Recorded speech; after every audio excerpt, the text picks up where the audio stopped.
On the podcast today, we have to talk about a hard thing. There's a problem. There is a big problem, and I would say now it's pretty obvious. The US Surgeon General has issued a health advisory. It's not drugs, it's not alcohol, it's parenting. Parenting is bad for your health. According to the US Surgeon General, Dr. Vivek Murthy said out loud what many parents have already been thinking. Parenting today is too hard and it's too stressful. We need to change how we do this. So, in the advisory, it was released late 2024.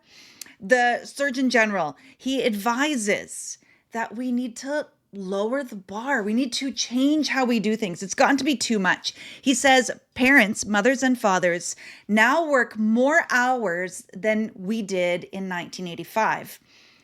And our home lives are busier too. It's not now more women are working, and so that it's not one thing. We're doing more of everything. We are working more hours. Men are working more hours. Women, well, obviously, compared to 1985, more women are working in general, but the working women are working more hours. And then when we're at home, we don't have the downtime that we used to have to. We're trying to do everything. And you know this is true. We have our kids in all the programs. We have crowded the schedules. We've got to put everyone in competitive sports classes, piano. They have to take art. We got them in computers and robotics. Oh, and then at school, don't forget, we have to read to our kids every day. We have to practice spelling. We have to help them with their homework. We have to, teach them responsibility and character. They should be doing chores. Yeah, we have to make the cupcakes. We need to have discipline and consequences. We need to reach their hearts and have character. It's exhausting. Oh, don't forget, we have to have fun too. We have to be the fun parent. We have to have quality time and we have to have connection. We need to play games with them. We need to connect. We need to be available when they want to talk. Right? When can we say this isn't working very well? When can we do that? When can we throw up our hands and say, I can't do this? You know what I have noticed, being a family coach, I work with parents all the time. And there is like a spectrum. I work with some families who, for them, they purposely, intentionally want to have more downtime. I work with some families who, because of either the way that they are built or the way that their kid is built, they are packed full. They are busy. They've got lots of sports and lots of competitive stuff. And maybe the family loves it. Maybe the kids love it. So please, I am not trying to guilt anyone. I'm not. What I am saying is if it's not working for you, then let's stop. If it is working for you and you're great and you love it and everyone's busy, the kids are busy, but everyone just does better and it feels good, then absolutely. And I work with tons of clients who have that kind of life. And 100%, I'm for you. I'm cheering you on. I know that's not how I am built. And I think there's a lot of parents who are struggling. Burnout, exhaustion, overwhelm. Anxiety is at an all-time high. And we know that mental health is a problem for the kids right now. But the US Surgeon General, and you also know Dr. Jody Carrington has been a guest on my podcast too. This is her thing too. This is her soapbox, is saying parents are not okay. Parents are not doing well. We need to check in with them.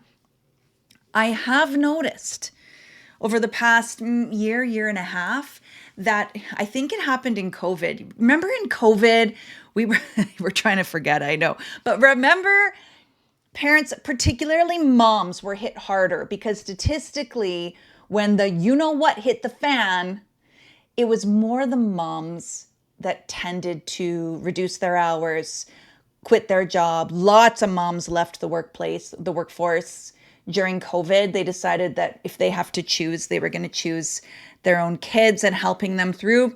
Lots of more moms made that decision than dads. So we can say that statistically.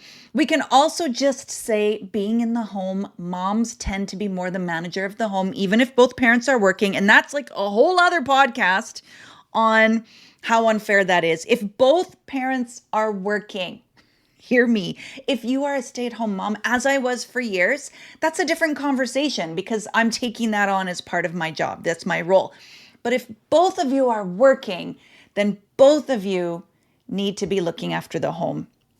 And I would say most of the time it doesn't look like that. And we need to do better at that. 100% we do. But what I did notice during COVID, though, is when both parents were working from home and trying to navigate their kids and helping their kids through online school and the train wreck that was, it was statistically more women that suffered because they were getting distracted by their kids more. They were statistically more willing to let their work go, let it slide, and have to try and do it later, stay up later, whatever that was, in order to help their kids in the moment. Where statistically, now I know there's going to be outliers on both sides of this, but statistically, more dads were able to hyper-focus, ignore the distractions, be present in meetings, get their work done. So you can fight me on that all you want. Statistically, even though there's outliers, it hit women harder. And what I noticed over that whole period is more and more women were saying, don't just tell me I'm a great mom. Don't just tell me, oh, you work so hard. I don't know how you do it. You're amazing. You're super mom. You're super woman. Don't do that. More and more women are saying, no. I don't want your cheer. I want you to roll up your sleeves and help.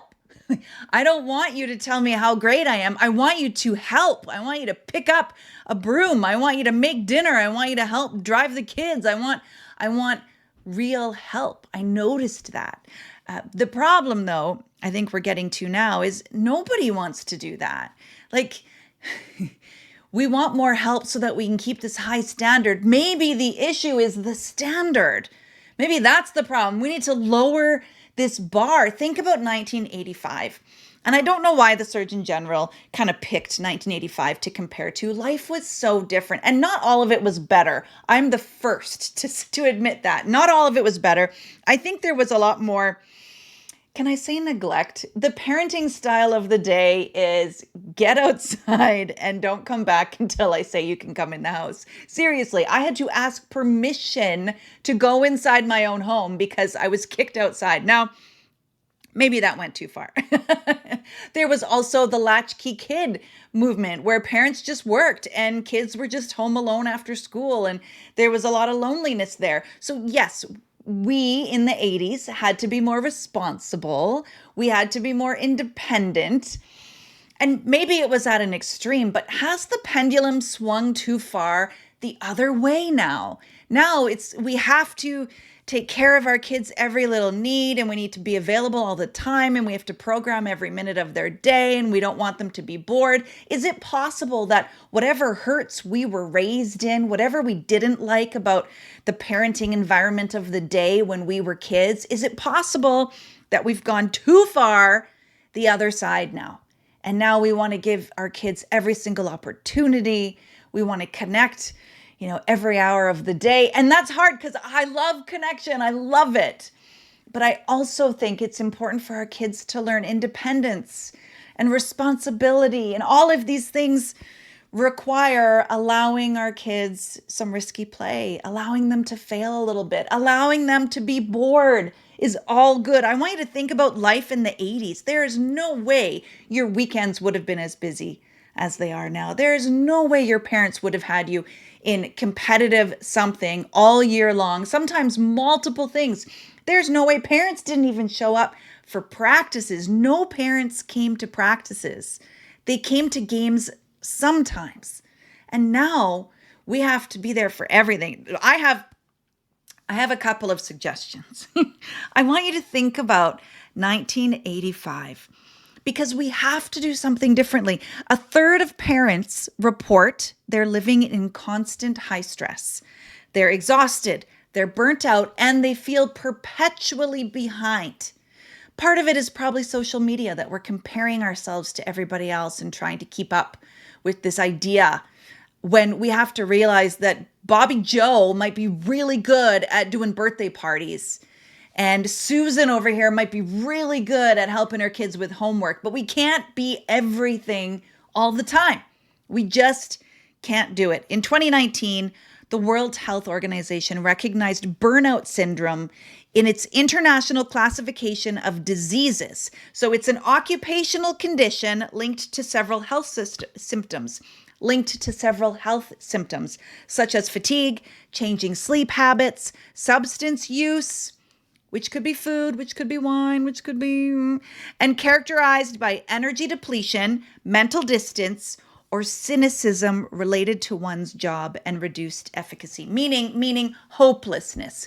It will never change. It will always be this hard. It will never get better. I don't know what to do. I'll never know what to do. I'm going to fail. I always fail. Yeah, that is not motivating. So there's this feeling of overwhelm, this feeling of exhaustion, a feeling of hopelessness to do with burnout. But parents are now undergoing that. We cannot keep doing it the way that we were. Think back to 1985. Think back to a weekend, a regular week. Were you out every night? I doubt it. Statistically, I think we had 1 or 2 things a week, and that was it. Most of our sports was stuff after school, and that was all. That was it. If we were in hockey or skating, it would have been for a couple of months in the winter, and then we're done. We're doing school sports the rest of the time. Swimming lessons wasn't all year long. It was in the summertime. Why are we making it so much harder for ourselves? So I want to encourage you to rethink what was great about 1985.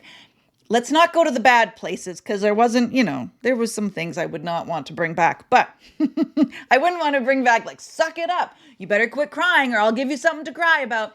There was not a lot of emphasis placed on relationship or connection in 1985. Maybe your parents did a good job of that, but it was not in conversations. It wasn't in parenting books. People really didn't study parenting, learn about it, talk about it. It was just, your kids existed. So that was like the climate, the parenting climate of the day. But what was great about 1985, it was so much slower. It was more relaxed. You might, on a weekend, one night, go and spend time with some friends, or maybe your family would go see another family and they'd play cards and you'd be in the basement trying to be quiet so you could stay later. And that was a big deal. And you looked forward to that because that's all you had going on. It wasn't a whole pile of things. We didn't spend as much money, parents. We didn't spend the money on stuff. We didn't do that. I'm going to play an audio clip here. I will link to the whole interview. It's pretty short. It's on the Strombo show, the Strombolopagus. I can't say his name properly, but I'm going to put the link to the video below. But I want to play a short clip. This is Bobby Orr, hockey legend Bobby Orr, talking about how important it is that kids aren't programmed, scheduled, competitive this all the time. So there's the clip. As I said, I'm going to post the link to the whole video here. You can watch it. It's true. What if we cut out some of the scheduled things? What if we did that? This is my soapbox. What if we cut out some of the competitive sports? If it's not working for you, if it's working for you and your family loves it and everyone's happy, then please, I'm not telling you you're wrong. I'm not. But if it's not working for you, if me telling you that parents are feeling burnt out, exhausted, perpetually behind in everything they do, if you feel like you are trying to do everything and failing, if you're trying to do everything and you can't do anything right, if this is you, then hear me. Let's look at your schedule. Let's cut some things out. And I don't just mean cut things out for you, because we do that, moms and dads. We will put ourselves last. We'll cut out, everything to do with us and leave our kids' stuff. Well, no, that's important too. You need something for you. What if you cut out competitive sports? What if you went back to rec league? Let's take it from Bobby Orr. Rec league. If you were going to go swimming with your kids, not swimming lessons, not learn to swim. If you were going to go skating with your kids, not learn to skate, and there was an issue, someone was mean, there was a tantrum, someone's not listening, you could pause. You could pause at any time and you could deal with that. You could talk to the kids. You could have consequences if you needed to. You could discipline. You could decide, are we going to abort the mission for today? Is this not going to be our day? You could make those decisions.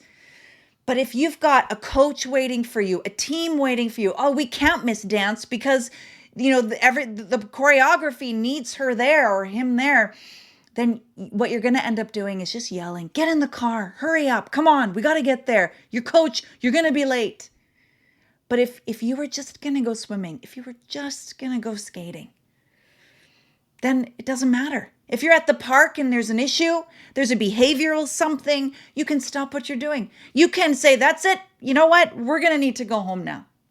But not if it's a programmed, not if it's gymnastics. Do you see the difference? It makes life slower in so many ways and gives you the ability to stop and deal with things as you need to. So if this is speaking to you and you're thinking, yeah, okay, what if we cut out competitive sports for a little while, maybe for a season, just to see.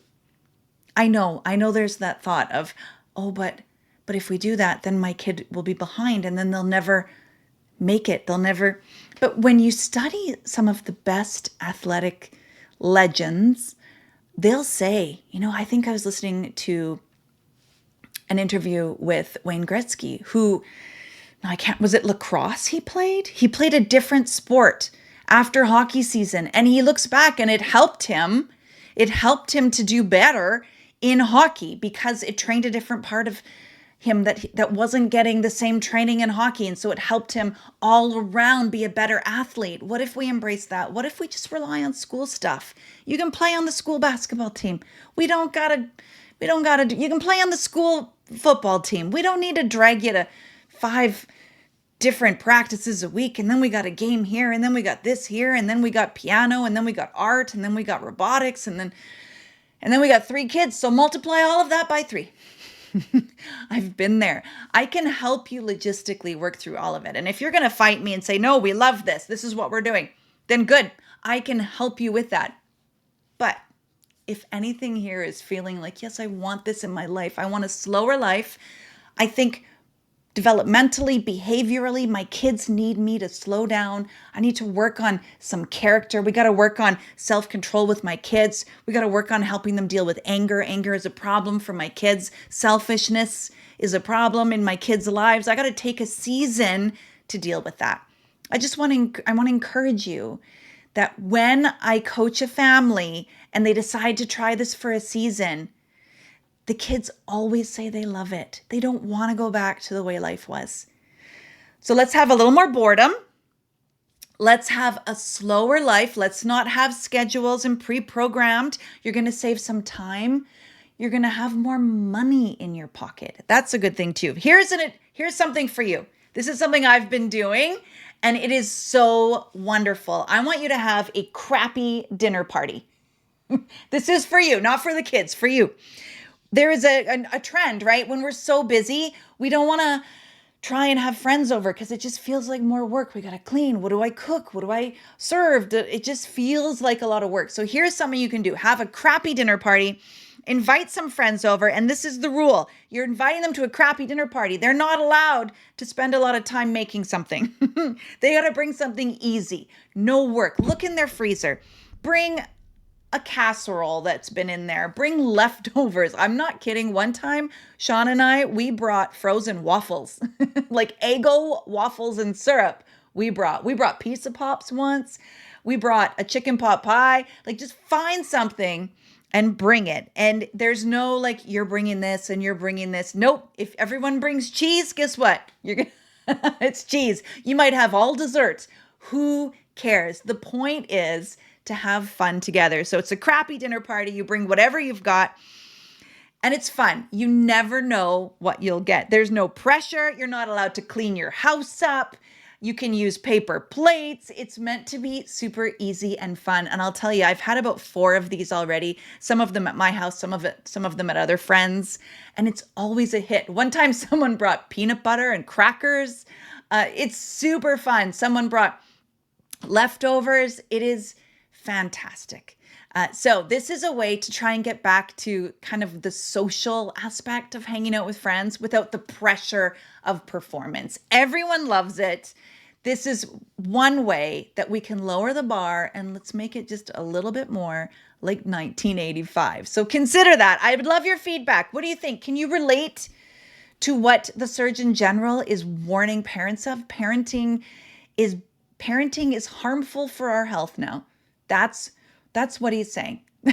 That's crazy to me, but that's what it is. If you can relate, if you feel exhausted, if you feel like you're burnt out, if there's a high stress, if there's overwhelm, reach out. Let's have a strategy call. I can help you with this. There are tools that I can show you, I can teach you to deal with this in your own life, but also to help you with your kids. So let's have a strategy call. Let's talk about it. Let me know what you think.